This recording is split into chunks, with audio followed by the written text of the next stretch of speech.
Again with another live stream, this time a little bit more early in the day. Here go my noodle. There she go acting up. But I'm live streaming early in the day today. Don't have a button thing somewhere.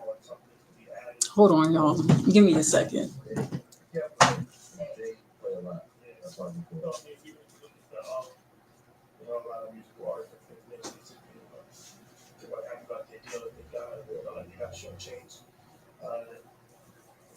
Okay.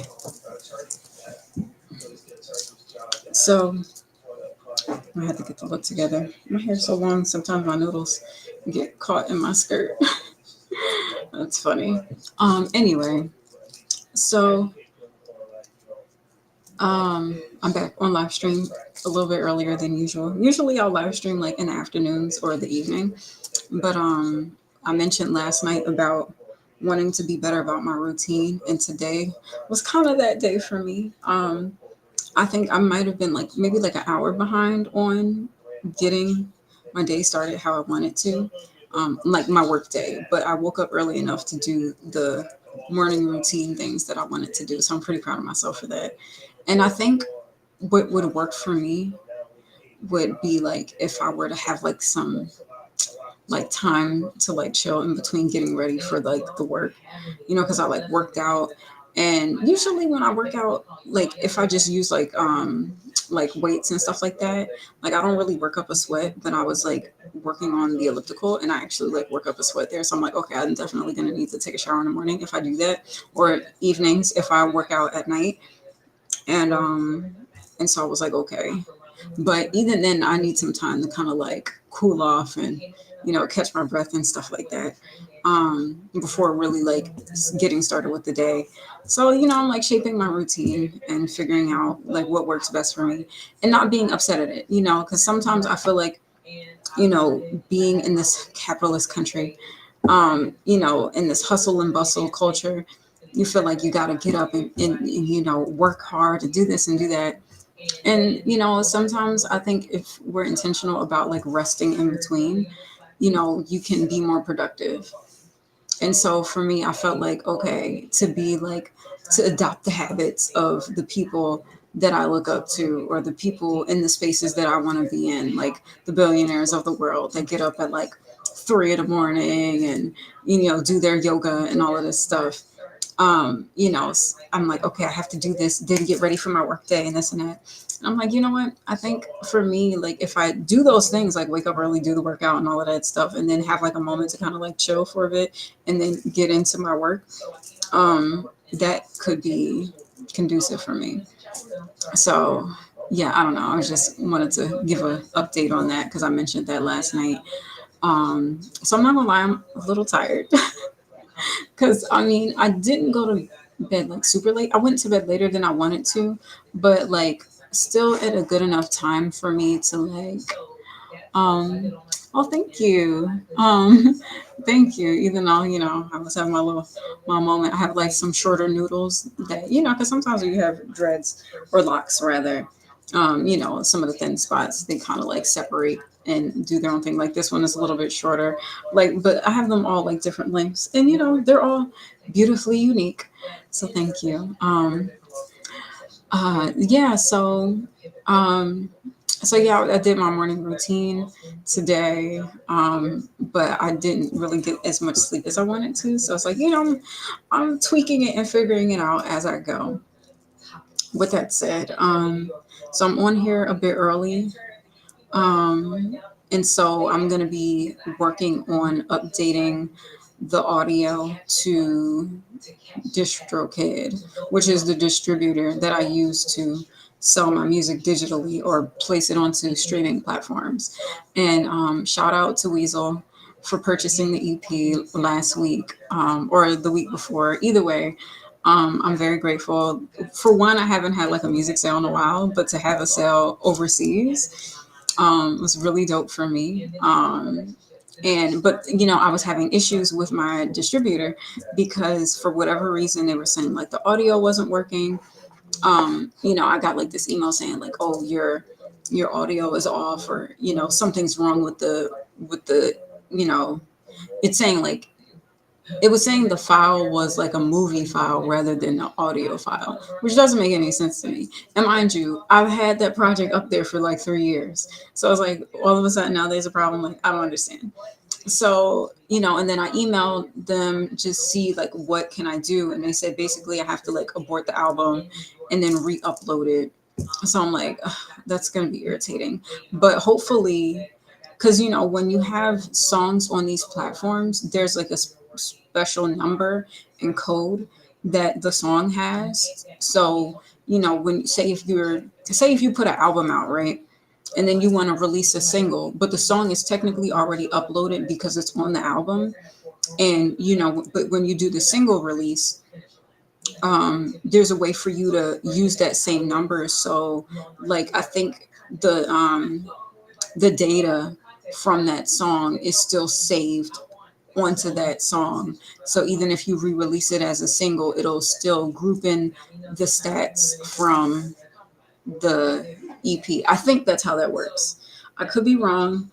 I'll do further research into that. So hopefully that's my only thing is like I hope I can keep like the stats from from like the original upload, just because I mean, granted, it wasn't like my streams were like anything astronomical yet, but um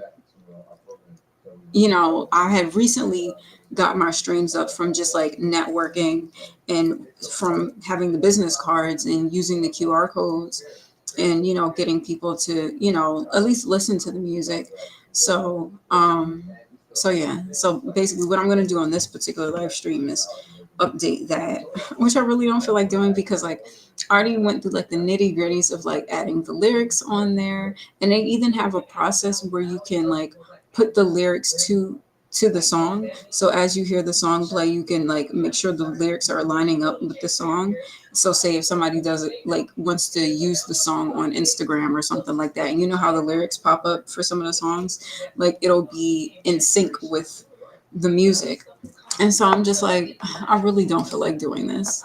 I'm not gonna lie, I don't feel like doing this at all.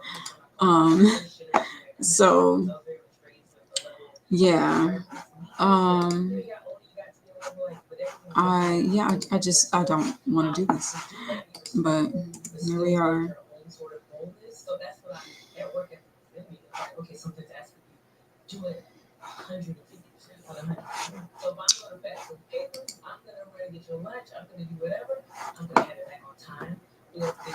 All right, so I think what I'm gonna do.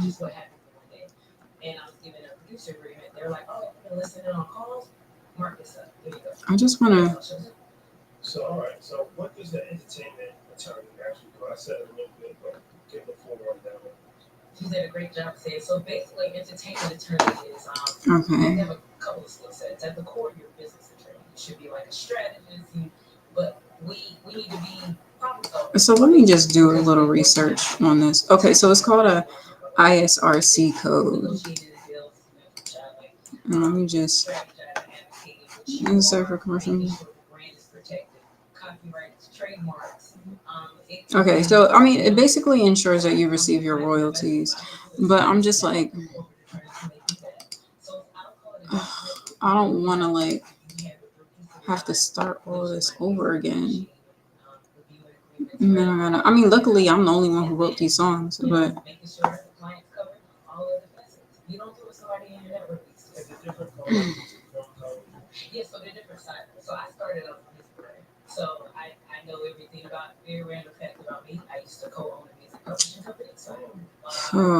I really don't want to do this.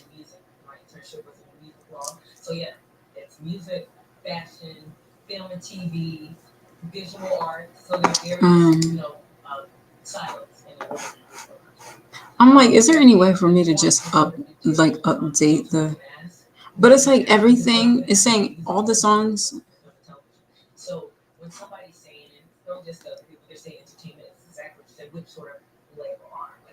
Like, I don't get it.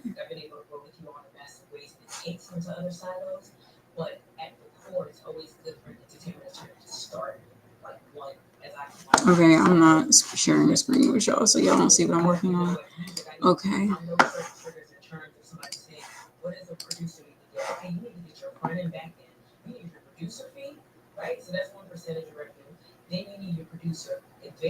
I really don't want to have to do this. There's an error processing one or more of your songs. See below. Like, I don't want to do that. Okay, so let me just reread this email just to make sure. Because I remember emailing these folks about this scenario. Oh, absolutely. It's perpetuity, like you said, Troy. We don't like that word. It's like a curse word to us. And again, let me give you a caveat. The only time that perpetuity is fine is if the price point can match and align and it's something that we feel like is negotiable. So I want to give that disclaimer. In rare cases, for people, and it may be something, let me give you an example. If it's a soundbite of a song, somebody wants to use for 30 seconds, they want it in perpetuity, they pay a typical price to use it, and we narrow down the territory. Maybe that works for one client only or for the next. So that's why I always are hands on with you all. Not really want to this, but I know in our case, for my guys, we don't have that word. So because of that, I look for that. I look for the term. So again, I like to say something. My job is to get you the most amount of money for the least amount of commitment. So that's how I treat it. What does that mean? If it's a term, can we decrease it? Can we keep it as short as possible? When we get properly compensated in that window of time that expire, can we get it in 3 years? Like, so we're negotiating terms are very important. Payment terms, when you're getting paid, how much you're getting paid, and when you're getting paid are very important because that can be held up. Companies mean well, but they have their net 90, they have net 45. We look, so when you get paid is very important. Services, requirements, duties require the person. So you may be like, they may be asking too much, or cool with that, but just knowing up front what is expected of you is important. Trying to think, of course, everything's important. You all, again, just but the major terms, those are things just initially, so that when I have calls with you all as busy as you are, I have to say, here's what we're going to streamline. Here are the focal points, and then we attack some of those. Okay, actually, let me try doing this in another browser. I remember the password.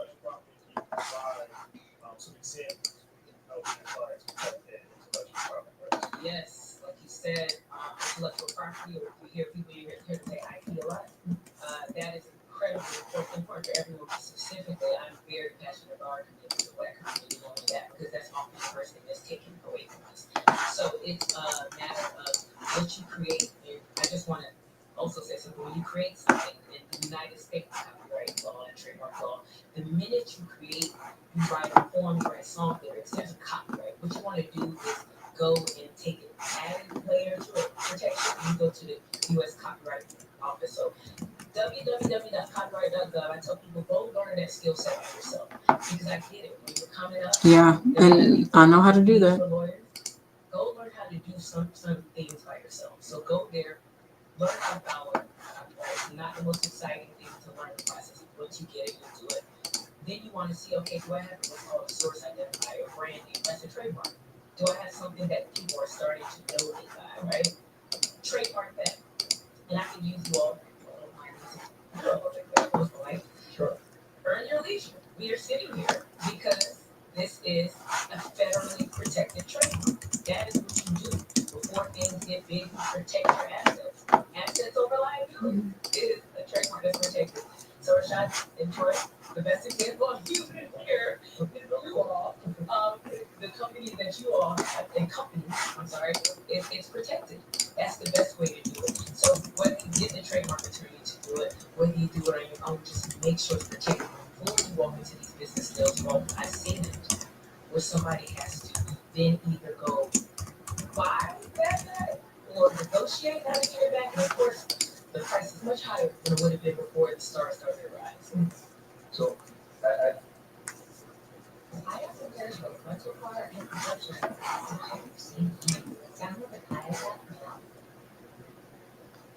As you tweet these all things it's on right now.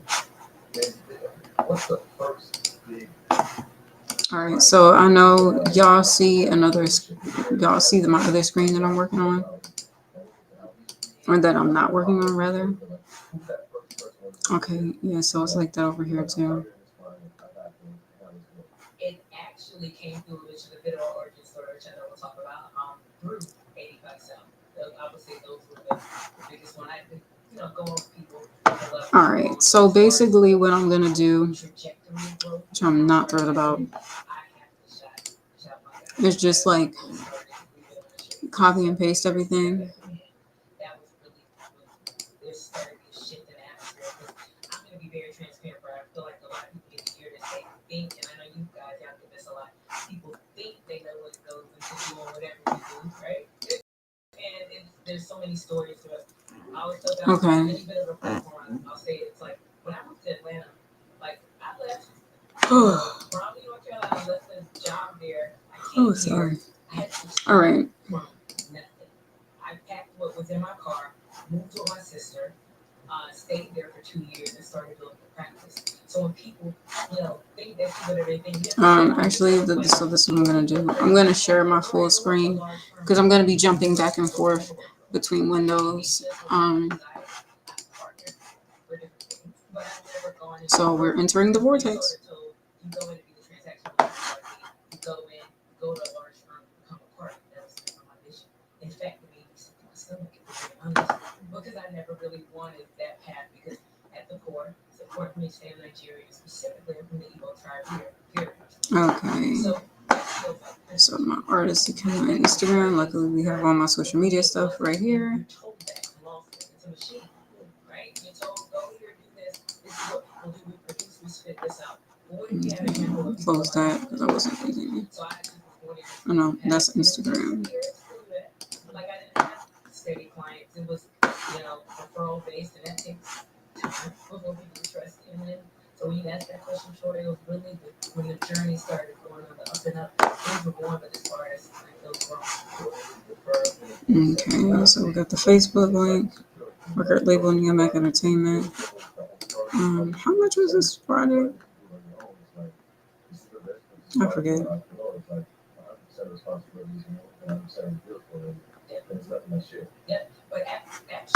Let's see. Or actually, let's go in here. I should have it. They're not necessarily expecting you to bring in what they call a book of business or a lot of clients. If you do, cool. That helps go to the partnership track a little faster, or faster in some instances. But yes, then there's an expectation of bringing clients. But at first, you're given work. You're given the work, you do it, you knock it out, it's work product good, so the other okay, 525 and then you're is the digital album. Which is working in clients. And you still split that revenue, to your point. And then you keep doing that to a partnership track, which every firm has their different splits and how they do revenue. But that is I guess $5.99.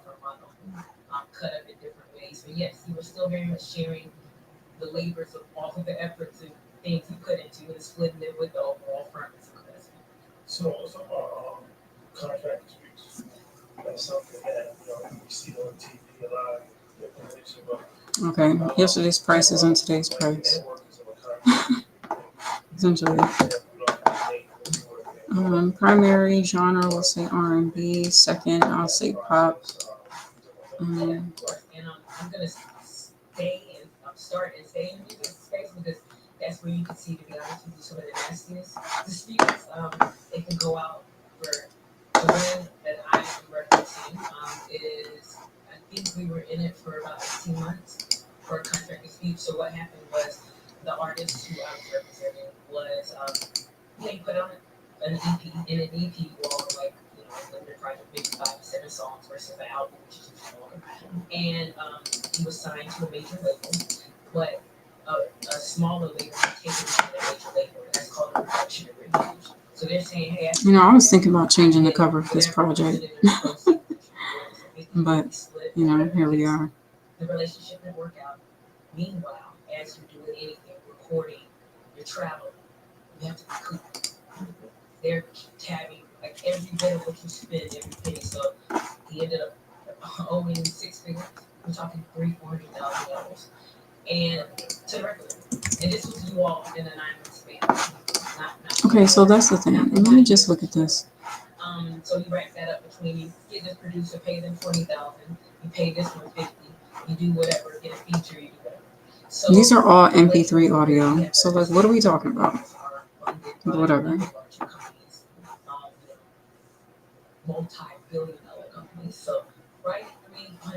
$100,000 off the WSN. So they were willing to walk away. The smaller company that walked into the label said, "Not really that." So we sat for 18 months. And we went back and forth about negotiating post-term agreements. So he could get paid for Sean and Troy. He ended up Y'all just gonna get having to do MP3s. maybe 3 to 4 years of basically 360 Why post-term. does folder stay open every time? Collective revenue streams for anything you do, like an appearance, merchandise, Okay, so then we're a gonna. video, any kind of thing where somebody's making any revenue split for 3 to 4 years. You would think the major label would fight. ISRC for Allo. That other company wanted to attach themselves. And sometimes that could be out of spite, for being very honest. There was no reason they didn't make the money. So that was done, and at this point he's out of the contract. This is several years ago, but it took that long because they were using perpetuity. They were using 15-year terms. They were using things like that. We're like, we're not doing that. The perpetuity is better. Airwick's limited edition fragrances are infused with natural essential oils for authentic seasonal scents. Fill your home with warmth and cheer. Well, technically I did music and lyrics So that's how because I did do the bass line. So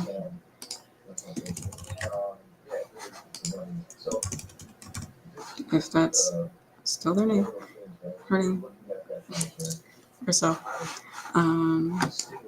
No, explicit lyrics. Yeah, no. Yes, the song contains lyrics.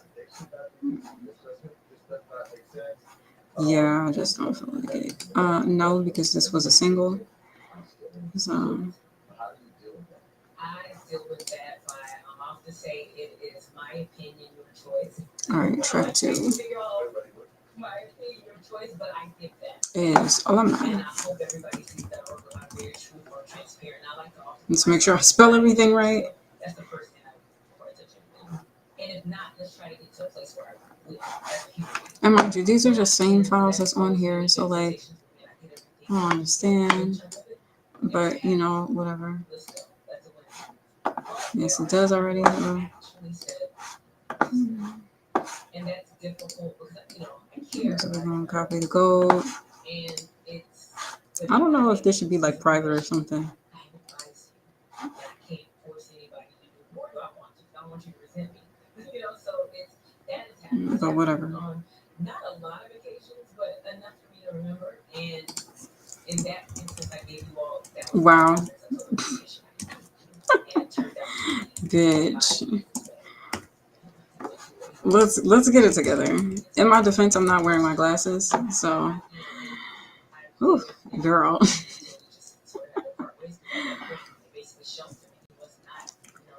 Okay. I don't think I say any curse words on this album. No, I don't think so. You gotta learn certain lessons, so that happens sometimes, but just letting people know, okay, I'm here. Okay. You have to clear the rest of that. All right. There to help. Bring the right people there. I tell people it's always better to be proactive than reactive. It's very expensive to be reactive. So I don't have to have digital platforms and streaming services. Also, the music landscape. Okay, so go back over here. Music side or content side of that.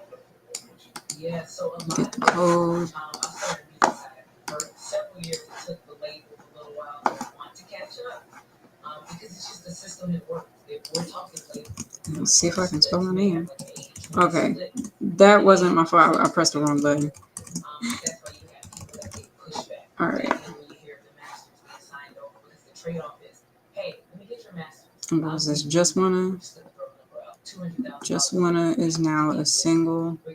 So this price will go up as well. You do that, but you don't own your song when it's gone out and it's final. That's what a masters is, and it's final sound recording. But some people are like, nah, I need to keep that because that's your intellectual property. So they keep that, and then they are what's called independent artists, and they do that. So streaming offers another revenue stream, but streamers do not pay much at all, for being honest, for musicians. And as far as TV and film and Netflix, their skills are different, but I know there's different markets. So I have clients both in the US and in Nigeria, and their pays. You know what? I think I'm gonna listen to this project, listen to these tracks just to make sure they're the right ones. I'm pretty sure they are, but It all depends. But you know, just to be sure. you have a lot of artists that push back because a lot of these digital service providers, the streamers should be paying a lot more than they pay per. Just make sure I got that from the right spot. Okay. Yep.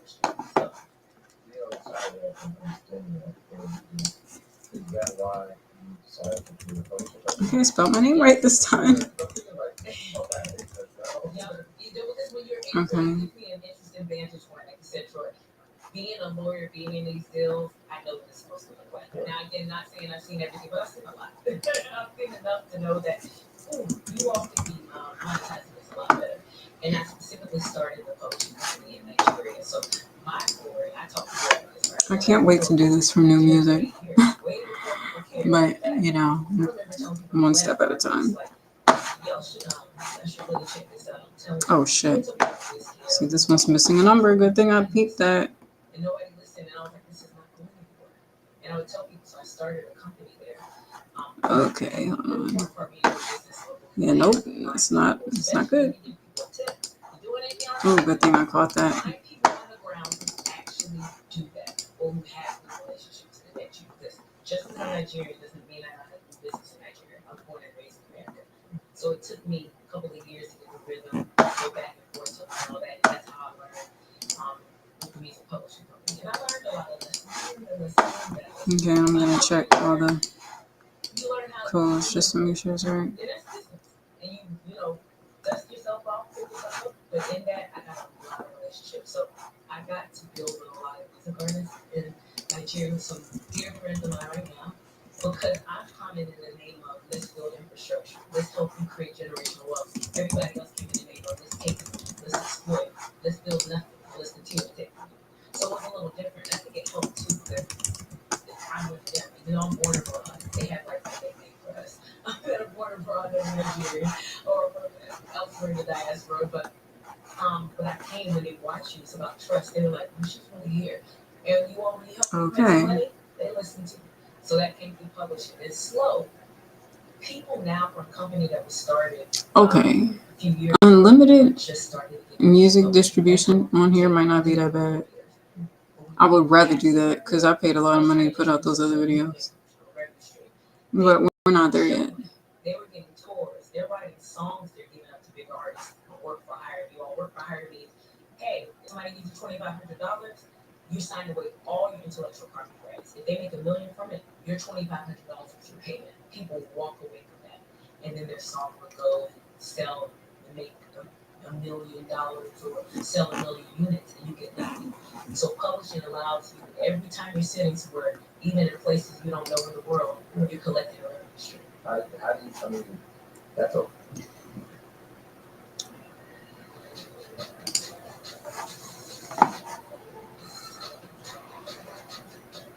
The two technologies that we feel is becoming the purchase efforts for the 2024 finance financial.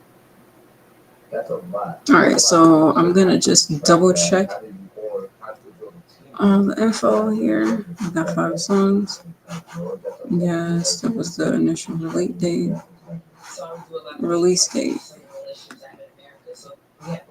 All right, so we got Instagram, we got the Facebook, Mac Entertainment. I would take some of these songwriters, and the key was we didn't sign a lot of people. This is a lot to deal with. You would bring them back here and sign them to those people and say, hey, we just need somebody who they have analytics, they have the technology to go say if your song is playing in this concert hall in Japan, if I can't human being, how am I supposed to know that's happening? But they have the technology to do that, and they're going to collect the revenue streams, take their cut as a service fee, and then you get paid quarterly. You get that revenue stream. So imagine your song is out, and yes, you recorded it, you did it, you put it out there, and you don't forget about it, and you get a royalty check. That's the power of music publishing. So, some unique challenges. What unique challenges does the music industry present from a legal standpoint, particularly around issues like copyright infringement and royalty disputes? it's some of what I've mentioned. Copyright infringement is people like they'll put their songs out, and then it's a battle of he said, she said, who put it out first. But the real way to get to the finish line is follow your copyrights. When you create songs specifically, because I tend to see it most in the music industry, it's follow your copyrights when you are doing the lyrics. The two parts of a song: the sound recording, the finished product, and then it's called the composition, the physical lyrics. Follow the copyright on both sides because it becomes a he said, she said, who created it first. Then you're arguing about who created the song, and it's important to say royalties, something called a split sheet. If a split sheet does not equal to 100%, nobody will touch it. It's like a plate. A company can't touch it because they're liable. They don't know when this check comes in, who to pay. So if YouTube or any of these platforms are like, hey, we need to know your splits, they're always talking about, okay, the three of us created a song, are we 33 and a third? Or are we like, how do we do that? Those numbers. This is why I work by myself. If you pay, because you know, and I know I went, and you know, luckily I paid for this course by Clinton Sparks, where he kind of like details all of that and gives you templates of what a split sheet looks like. And that's what I was like, you know, worried about initially about some of these songs. But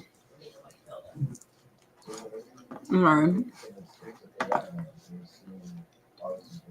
because some of them were collaborative effort, and I wanted to be fair about that. And I know it's a whole thing when you're a producer versus the songwriter.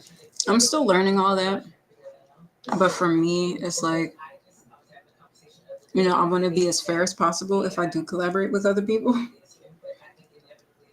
And I know they got like split sheets and all that stuff. Just so y'all know, I'm watching Earn Your Leisure. I'm not sure who this is, and I kind of can't see the name right now.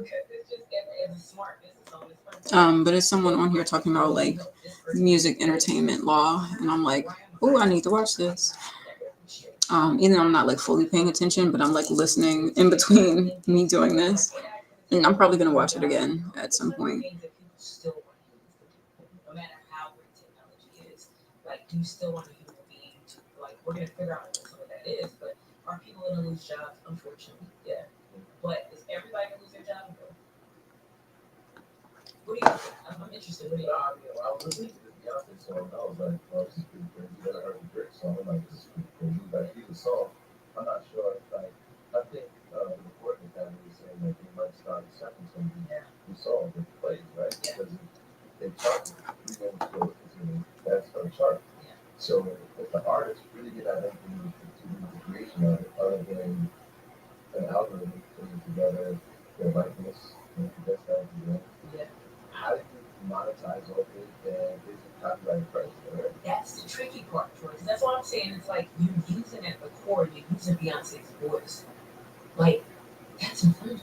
To me, I'm just giving my opinion. Like, but somehow there are loopholes for them to get around it because nobody, well, if people are suing people, we haven't heard of a case of precedence, which they call it when this person is kind of, we haven't heard of it yet. Maybe it may be coming out, but that it's like, oh, this person's saying you can't use it right now. It's open for people to use. It's falling under what they call the exception of copyright. You have parody, you have like education purposes, you have what they're called, you know, like news, right? It's newsworthy. You have some of these. So it seems to be falling under. I'm positive because it's going to backfire in some capacity. These artists are not going to be okay with, like, because people recognize the song because they recognize the melody and the voice of the original artist. So who's going to tell somebody that that's not copyright infringement after when nobody yet has been sued or, you know, held guilty? We'll see. Well, Stephen, so let me, all right, so what's your thoughts on, and how has the landscape changed legally when it comes to contracts for Okay. creative copyright? So now we abort.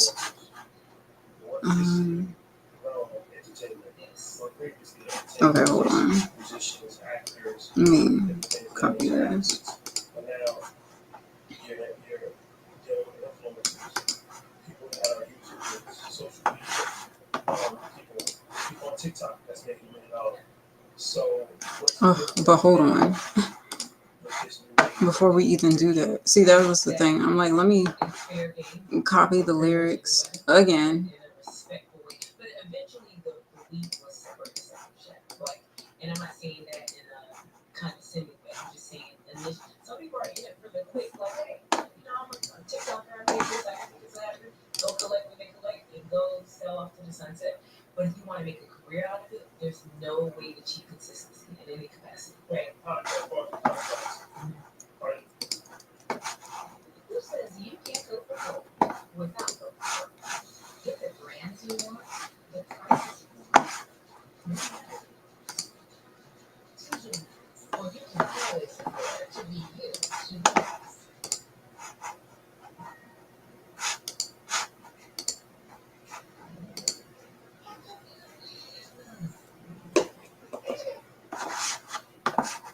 Is it the same legal jargon? Is it the same legal process that a musician goes through, an actor goes through, that a social media person will go through when they're doing their content? It's different type of thing. What those contracts for influencers and like brand ambassadors, they're more pressed about like how many eyeballs, right? So like, are you, if you have 100,000 followers on Instagram, for example, or whatever the platform is, how's that translating or translating something to like one impression? Who is looking or who's following? That's very important to them. So in the contract, it would be, you have to do it through social media first. Absolutely. And the social media thing is being pretty standard for our festival. Absolutely. It's very standard, but for an influencer, they might up the ante because that's their whole thing, right? In music, you may see a request like that in music, and if we strike through it, they're not gonna press it as much as they would for an influencer or a brand ambassador, because that's their whole premise of like, hey, we're partnering with you because where we would normally spend this money on our marketing budget elsewhere in a different way, you are now a marketing budget, a big chunk of it. So we need, nobody can guarantee anything, but we need you to do this to get these deliverables. So that's very important. So there's some pushback there, more than it would be maybe a TV or music contract. But yeah, when you're dealing with influencers, you're dealing with brand ambassadors, that's usually very important. The number of posts, when it's posted, consistency of posts, all that. Was that a strategic brand shift for you? Or were you looking at the landscape saying that's the music is doing great, but there are some setbacks in music? I'm looking at the landscape where is the best place for new representation? When you're looking at that saying, yes, influence, social media, talent, was that the next thing on the landscape you're looking at, like, these are the terms of clients I'm going to be looking for? It actually, I think this is the perfect time for me to origin story. It came with the story I'm about to tell. So it was, I was, chugging along the music, enjoying that, continuing to grow, and then I met a gentleman named Chad. I met Chad from Gray. Shout out to Chad. And I met him. We were connected. I'd spoken on a panel and was connected to him. And I remember him talking about podcasts. But one thing about me, I put my head down and work. So I know what's going on, but I just focus on what's going on. So of course I heard of guys. I heard about ACL Fly, Carlos Miller, Chico Bean, and the podcast was and they have some buzz, of course. But we had to talk, and he's like, okay, we're looking for a lawyer. And it was 4 things really started popping off. And we just hit it off. And to know Chad, y'all, we all know Chad very well. To know Chad and to know, we were supposed to have a 30-minute conversation. 2.5 hours later, we were still talking. And you all, I want to pat myself on the back. That may not be the easiest thing always. So Chad is amazing. And we hit it off, to say the least. And I just been able to grow with him. And that's really how I got into the world of podcasts and influencers, whole the world. And we were learning and growing together. And literally, y'all want to take the value to hear about how we met? Yeah, I mean, that's all. Another deal, started different deals, so that's what it was. Just that. The introduction. That. So, relationship. That's it. That's like the biggest thing. That's it. Most of the time, you ask somebody what you trust, they use. It's a dentist, a barber, and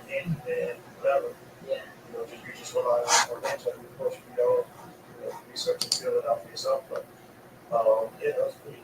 I think we were better Yeah. and it was like, all right, I like this.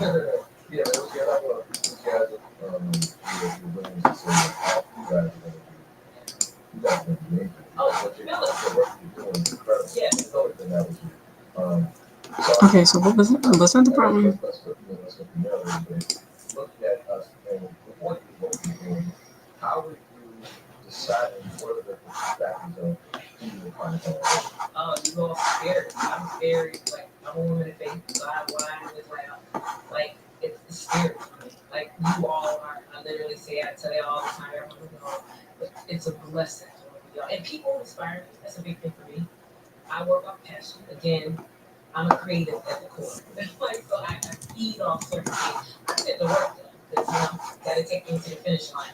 But I feel like I show up at the highest level, the highest frequency when I'm inspired. So it's the human soul, the people. They inspire me, and then the work is impactful. Like it's really authentic for me. And then, we lock in. I want to make sure we choose each other because we're gonna go on some very amazing journeys together. And then just with you all, like it was. And and you feel it. I can, what I'm thinking in terms of the whole situation with it's important. I got to say, what do you call it? 85, like it's a blessing, and I hope you all see this. And we have much love between each other. It's I had it before, so I don't feel like y'all. I'm like, did my lights inspire you, Jake? People to come around when things are positive. But like Anyway, see, not just with your before. I'm thinking because the sale was international, that's probably why it might take a while to show up. All right, even though I literally just. Okay, before I do this, like I have everything ready. I hope it doesn't like time out or anything. I just don't want to lose my stats. That's all. Absolutely, it's knowing. A lot of times people are like, "I can practice in America there," because I'm a transactional attorney. It's very important to say like, I can practice here with deals based in the United States. And when you're licensed, what they call bar, and you're a transactional attorney, I'm not going to court. I don't litigate at all. We refer that out to other people who do that. I would have to find local counsel so I can represent somebody there. If it's out of my jurisdiction, I just find people. Like if it's a UK-based contract, I will find a local attorney there and all that. So that's important to know because people are like, how does this scratch your head? How's that work? And a lot of it's relationships. It's building and growing with these artists, but then advising them, okay, if you have intellectual property found in Nigeria, you're starting to do more shows and things in America, we have to build them out. It's just sort of being proactive and thinking ahead. Say you're showing up, you're I'm like, yeah, no, this just doesn't make any sense. Tour, you consistently ask to come here. Okay, then that's a whole process. There's a visa process attached to it. There is, the intellectual property side. There's a deal making because I'm just going to be forthcoming. When some artists are coming into the American market, we know this is the most competitive entertainment market. Period. Nobody will argue about that. Then the artists are shortchanged specifically for the content. To be honest, you need somebody who knows how this looks. To know that it was like raise your hand in the room. I know y'all can do better, and I hope my clients will that show up like that. I feel like I go in like full throttle because I know what it looks like, and I get it. My usual email starting. And each time we push a little bit, you get what you need because these companies are trying to keep more money in their pocket. Job is to advocate for the artist. I always sit on the side of the content creator and the artist side. So that's what it looks like. It's just getting in front of it with these deals. And they're also it's their decision. They want to go in, but we know that we like if there's money on the table, we need to do it. And that's what it looks like. Discover that Boxing was a better PDF solution provider. So switch called Charlotte subscriptions and cloud use of the integrations and piece of cake. We're paying less than we did the other guys. Is it ISRC, right? Oh, look at me remembering. Okay.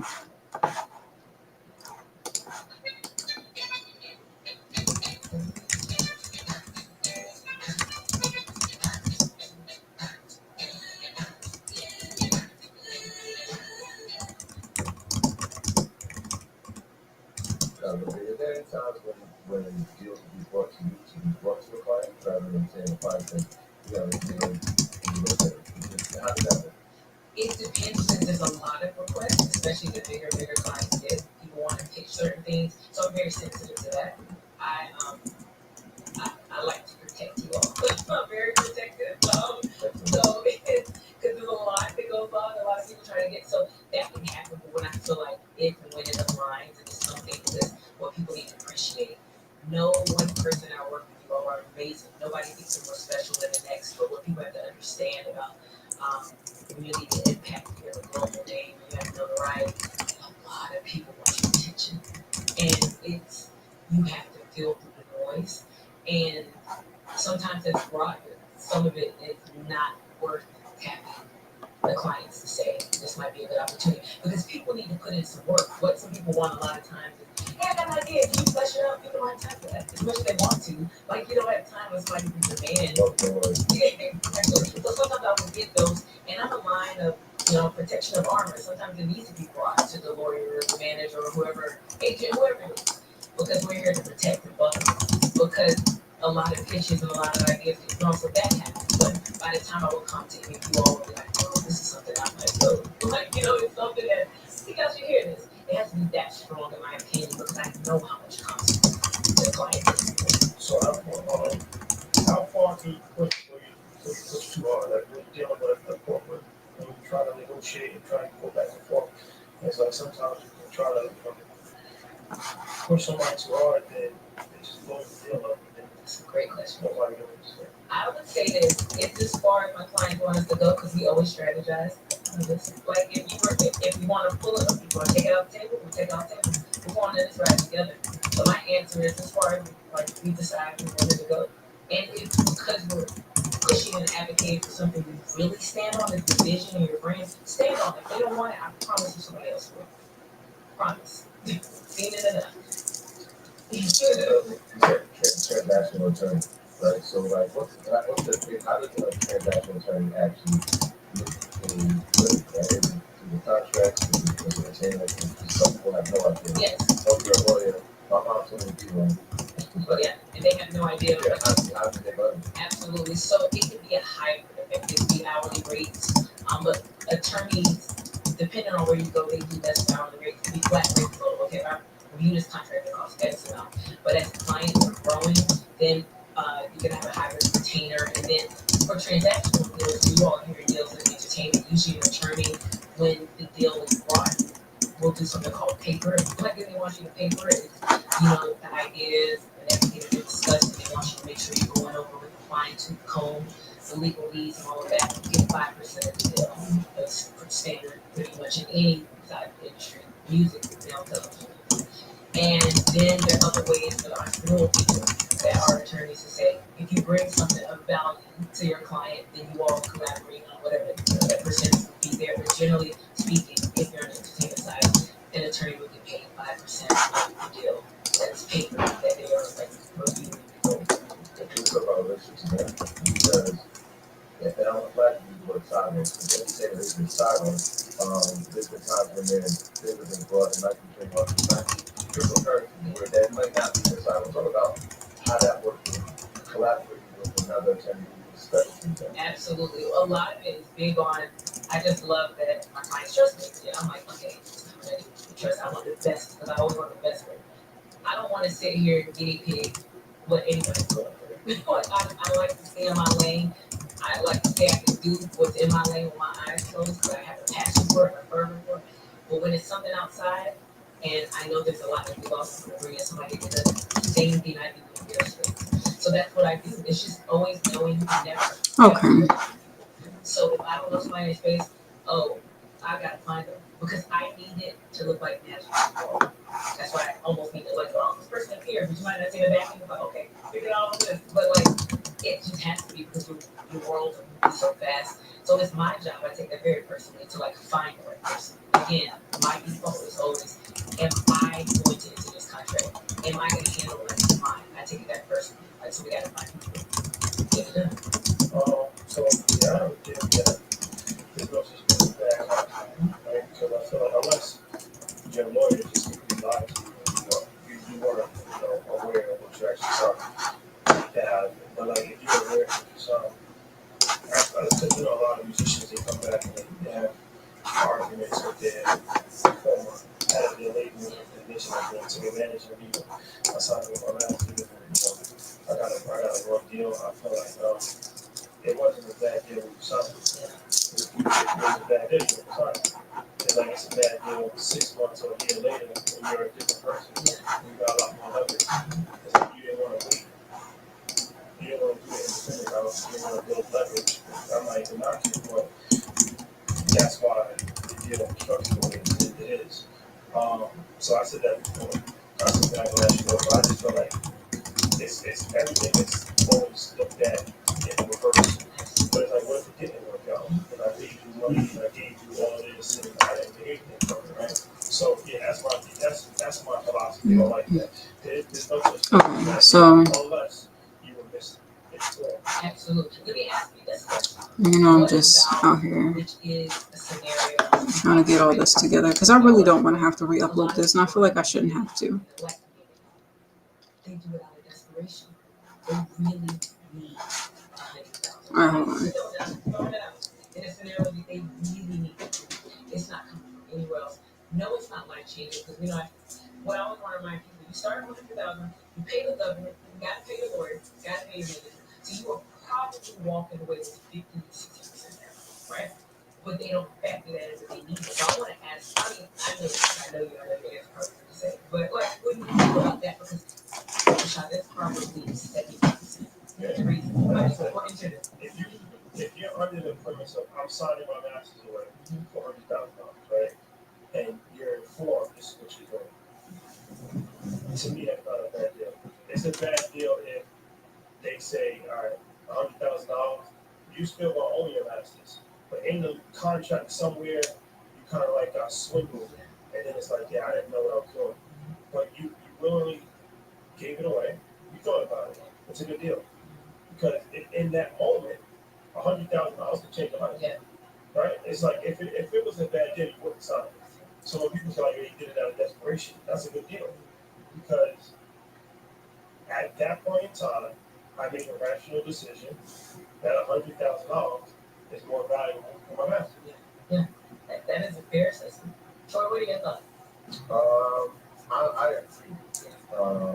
And that's why I think the education part is so important. But I think having a good attorney in this situation is important as well. A lot of times in those situations, somebody's going to think of you. Yep, absolutely. And they may not have the best interest. I think that's one of the things that you say to us every time we have a meeting. It's like, I know I got your best interest in mind. And I feel like that's the truth, right? Because we've had plenty of dealings, but a lot of times that's not the truth. So on top of it, not, I mean, that's his desperation, but who's advising you to say like yes or no? No, it's crazy, but a lot of these people, back to what both of y'all are saying, it's what breaks my heart because I'm still like one of those people. I know I've been in this business long enough to know it's out there, and I'm tough enough to deal with it, but I still have the heart to be like, ugh, every time I hear one of those stories because it's the same old. Which I'm getting what y'all saying. By now, people should get it. They should get it, but it doesn't make it any less painful. Because until we break some of these cycles where we have enough income to not be in these, what some call oppressive deals, right? Then it's unfortunately going to keep happening. But the way around it, it's not happening as much, because there are a lot more independent artists. But this was happening, it was rampant 10 years ago. But now in the age of, I'm doing more independent deals on the music side than anything, Just to give context, I haven't done a major deal with the particular clients I'm working with in almost 2 years. So what does independent deal look like? An independent deal looks like an artist owning their master still, but what they're doing is licensing the term of where now these licenses are no longer than they used to be. So they say, hey, you can take my copyright exclusivity for my catalog of 50 songs. You can take that for 5 years. Still. Okay. So you know that after 4 years, there's still no vaccine for HIV? Did you know that researchers are making important advancements in youth health and HIV? Learn more at health. All right, so we're gonna download this receipt. Still in the copyright. The down there will be a split, which is a smaller revenue split. You can see a 90-10, 80-20, maybe 70-30. Yeah, they're making a high But line. you're still owning your copyright. There's something called a licensing period and a retention period, which again, that's another way to extend the time they can collect. But all in, you're still owning. That's very important. But that's happening a lot. So when I'm saying I've done a major deal in almost 2 years. Yeah, actually, I want to change the name of this file. It's because we were going to those kinds of structures. What about in law? When you take the traditional route, you're independent. Are you seeing more professionals, African American, What is professionals this? go independent route? Absolutely. Specifically, and you know what? It's powerful. Like, not that people can't become what you don't see, but it's more often that you become what you see. When I moved to Atlanta, at the time, and I still think this is the case, they had the highest population of African American female businessmen. So that's inspirational when I'm going everywhere. And I'm like, oh, black women own this, black women own that. So I was like, oh, shit. Like, you know, like it's just because if you think about it too much, you're scared of somebody. And I never had a desire to own a law firm. I had a desire to own businesses, but I never wanted to run a law firm. It's what people need to understand. That's called international, right? You are more than that. You have your skill set, but then you're running a business. That looks crazy to me. Like when you're doing your CEO stuff, like when you're out there, you're doing branding or you're Yeah. Oh, I forgot the ending of it. I was about to say something about this looks wrong. Yeah, there we go. I was like, okay, hold on.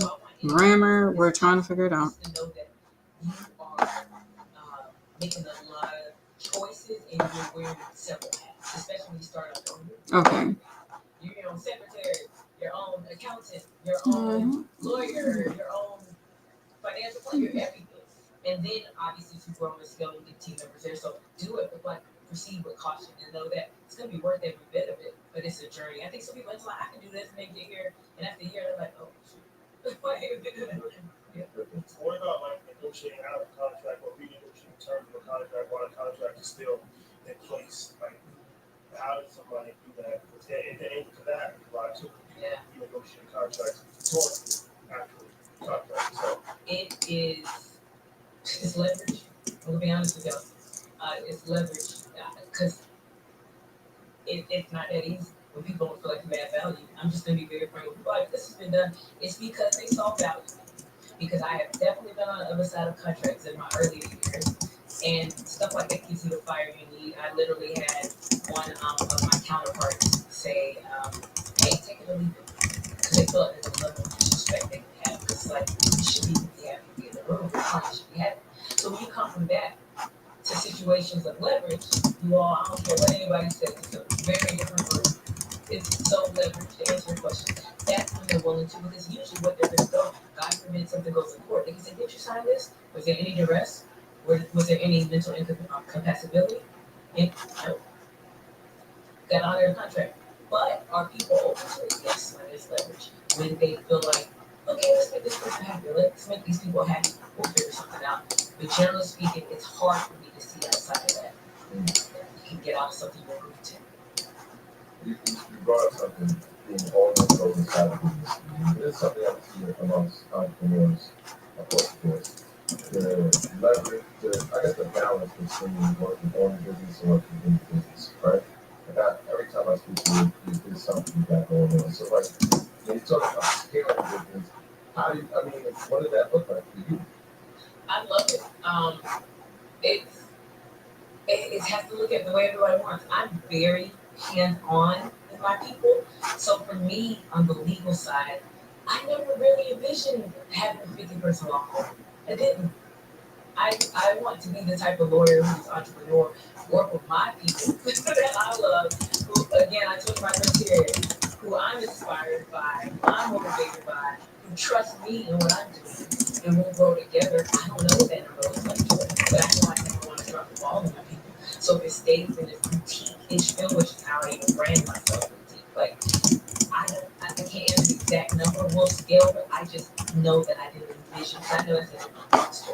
I've dealt with attorneys who have 200 attorneys, and you're not practicing day-to-day anymore. I hope you all feel it. Like when I do deals, I love it. Like, I love it. Like, Nobody's forcing me to. It's an art that they had said those to. So I still want to do that with the people I want to do it with, Brown along with them. And then, but everybody is different. So I want to touch that. But yeah, I may have other things that other attorneys under me do, but I don't know. I can tell you what I feel like I don't want it to be, never say never. But I think I get a handful of attorneys on something I still keep. I always still want to touch it for my client. So I think once you start getting super large, you're gonna, there's no way around it. You're not gonna be able to touch people in that capacity, you know, the inner working, and you get close to people. You know, Okay. I think that feels. I want to keep that boutique still.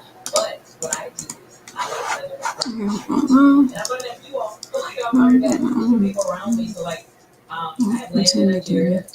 I have a place because I go so much. You know, I'm doing Airbnbs. Yes, I'm writing it off. Business. I have clients there, but I just got a place out there. So like I invest in, you know, bringing some equity together. I'm in this place already. So those are the things I do. I have an investment property in London as well. Yeah. So again, you can't be around it and not like listen. So it's about just listening to people, like being inspired. So that's just the way. I always keep my ears to the ground, always learning. There's a lot of still to learn in the financial literacy space. But I know that I have to plant my seeds in various places, and I've done that. And I think that's just something a lot of lawyers don't do. I can't speak for any of the professional mind. All right. They sort of stay in there. That's in my lesson to DistroKid. Hopefully, they can help me out. You go there, you work for permits, Okay. but you get this shiny lifestyle. Yeah, because I'm like, I'll just tweak these lyrics right here. I never want to be there.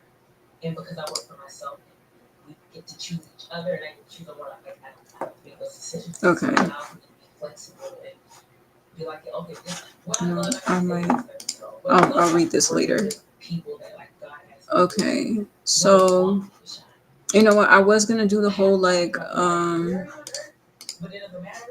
uploading process, but I'm actually not gonna do that. And I know it's probably gonna take them a while to get back to me because it took them days to respond. And I'm just like, let me just email them again just to make sure, because like I don't want to delete everything and then lose all the like the streaming data, and then the process of re-uploading the EP, like that takes a while. I mean, no, actually, I think okay. So I think because of the ISRC code, it might not take as long as it usually does when you have to generate a new one. I think that might be the case. But either way, you know, I don't want to have to do that. Like if because I know like what the issue that they're saying it is isn't an issue. Like they're saying they have like audio file. I mean, a video file for the audio, and I'm like, that just doesn't make any sense. Now, I did release videos for some of them, but even they're including songs that don't even have videos to them. So I'm just like, you know, I don't want to have to go through the process of deleting everything, re-uploading it, and then possibly losing all the data that I've had for like the last few years. I mean, it wasn't a whole lot, but it gave me an idea of like where people have been listening to my music, which songs they've been listening to. And you know, and plus like recently I know my streams have gone up just because of like me networking pretty much like everywhere. Even though I haven't been like out recently like promoting the project mainly because I've been like trying to, you know, get Without You done, and then you know, like booking certain opportunities, so like and doing that like over the phone and whatnot. So I don't know, I'm trying to figure all of this out.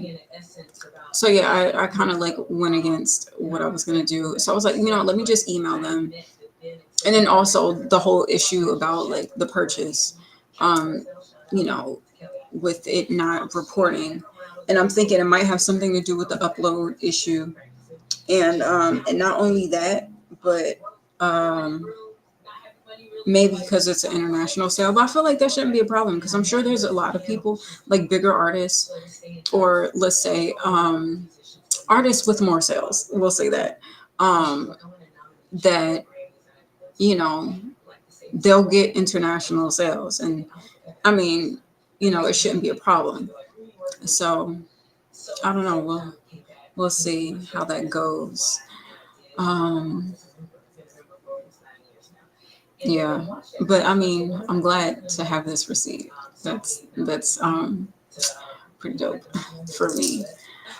But yeah, okay. So with that said, I'm gonna end this live stream and then come back on here. And then the next thing is EPK. I have to make an EPK for once and for all. Like it's been an ongoing thing for a long time, and I've just been like dreading the process. For one, because there's different ways that you could do it, and I feel like because of how I am with like visuals and aesthetics and stuff like that, I feel like I would want it to be of quality, and that would require me to spend money. And I already spent a lot of money on this QR code. and plus I still have to get the website back up and running, which I realized like I need my website. And for it's crazy because the whole time I had been paying for my website, it wasn't really getting any traction. But really with me like networking and putting myself out there, like people have been asking like, oh, do you have a website for us to check out and this and that? And I'm like, yikes. So I'm like, I'm working on it. And plus like I have to update it, and I can only update it on Squarespace after I like pay for the plan, which kind of sucks. So I know I have to like just like revamp it. And because I think the last thing on there is like Everybody Mad and like the merch from that campaign. And I gotta like take that stuff down and then put up the most recent stuff that I'm working on. And then not only that, but I'll probably put like the flash drives on the website, so that way if I get orders, it'll be like an accurate price for shipping, especially if there's international sales. And because that's gonna be a lot of money. And then like I gotta like package everything and whatnot. And luckily, like I have that packaging stuff from like the Root Supply. I'll just like repurpose it for me because I have these like really cute metallic rose gold packaging, and I haven't been able to use it. I think I only had like one order at one point, a while ago. So yeah, that should be fun. I'm excited to do that in the near future. So, so yeah, with that said, I'm gonna end this live stream and then jump right back on, mainly just so the titles could be organized. And say if I need to reference something that I did, or if you guys are just so intrigued about the process of me making an EPK, it'll be specifically labeled as such on YouTube. And again, okay, that's another task that I got to do is rename the files, rename the episodes or videos, live streams, on Kick. So rename Kick, especially on Kick, because I get more I will say like in comparison to YouTube and Kick, I get more traction on Kick. So I'm kind of glad that I experimented with that platform. But people do watch on YouTube too. Like I have noticed that my views do go up. And every now and then like somebody might pop through and join the chat on YouTube.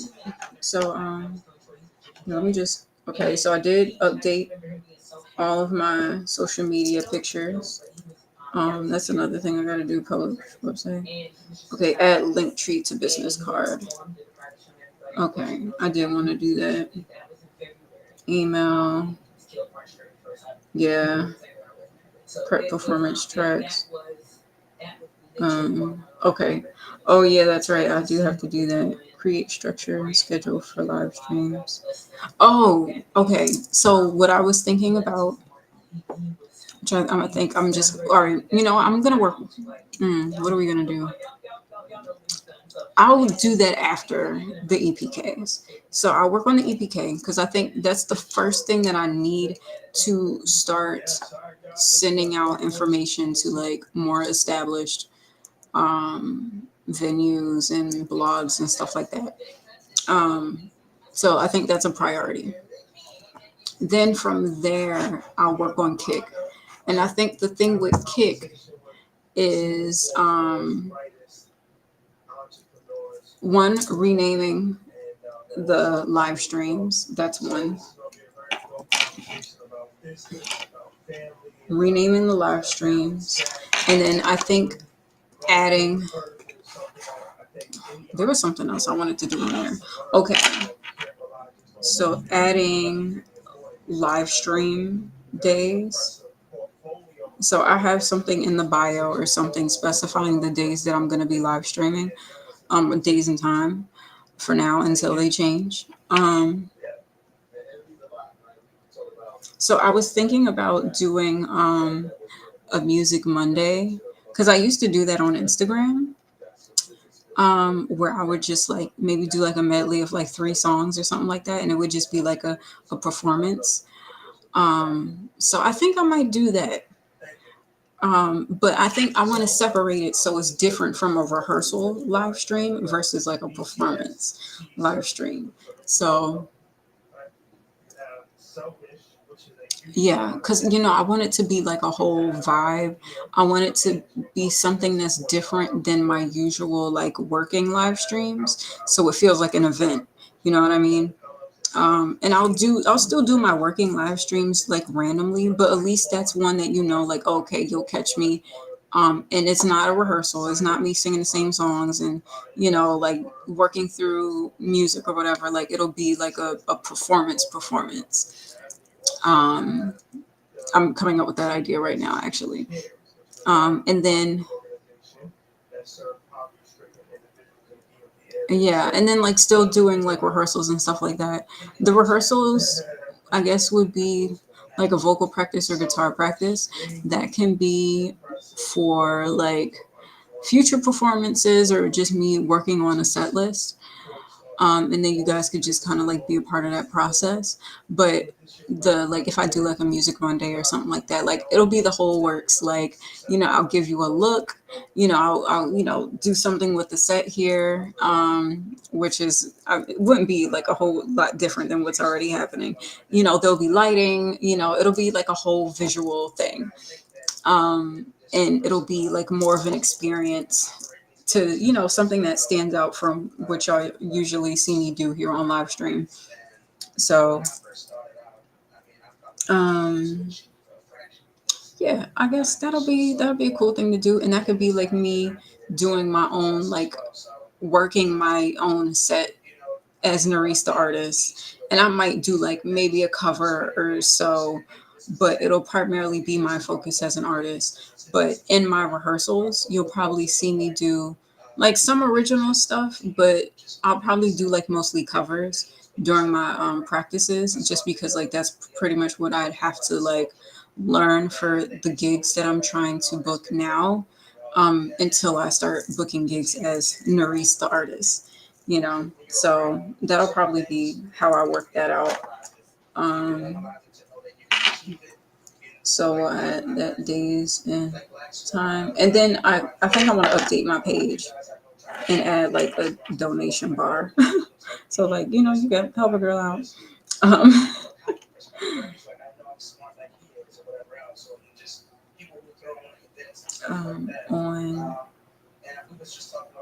all right, but I'll do that afterward.